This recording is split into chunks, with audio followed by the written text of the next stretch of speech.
In 2015, genetically modified crops were produced on 179.7 million hectares in 28 countries, accounting for nearly 10% of the world's arable land and 7 times the land area of the United Kingdom. The main producers are the United States, Brazil, Canada, and Argentina. In 2019, the United States possessed 71.5 million hectares of genetically modified crops, followed by Brazil with a little more than 52.8 million hectares. Hello, and welcome to another informative episode of Agritech Weekly. I am Husireti Ayolua.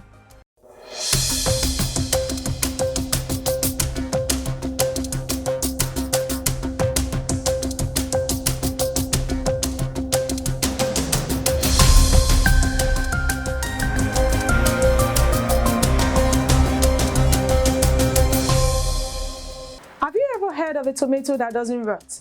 What about pest-resistant corn?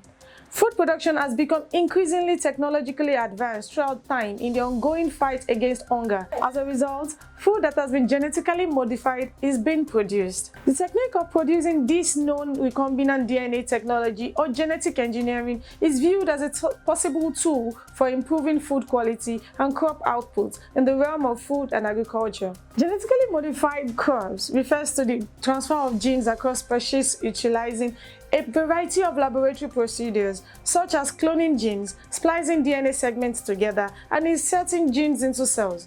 Recombinant DNA technology refers to all of these approaches together. As of 2019, soybeans, corn, cotton, and canola are the most widely planted genetically modified crops in terms of acreage.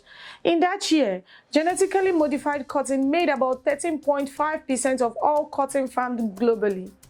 Almost all of the maize, alfalfa, and soybean crops are utilized as animal feed. Canola is mostly utilized for edible oil, whereas sugar beet is used to extract and purify sugar. All genetically modified seeds are aimed at commercial farmers. There are no genetically modified vegetables or fruit types available for home cultivation. Due to the exclusive nature of genetic changes, the market for genetically modified seeds and insecticides is largely concentrated among a few large corporations. In the United States, no genetically modified food animals has been authorized yet.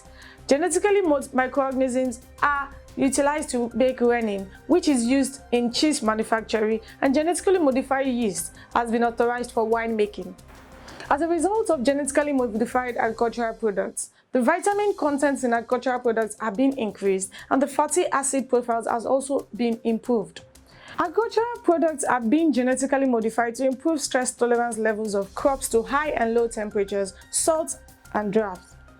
For example, citrus trees that are resistant to citrus greening diseases or American chestnut trees that are resistant to fungal blight. Another biotechnological innovation in agriculture is also the production of plants that have modified cell walls that convert ethanol more efficiently, and also plants that remove concentrate pollutants such as heavy metals from contaminated areas are known as phytoremediation.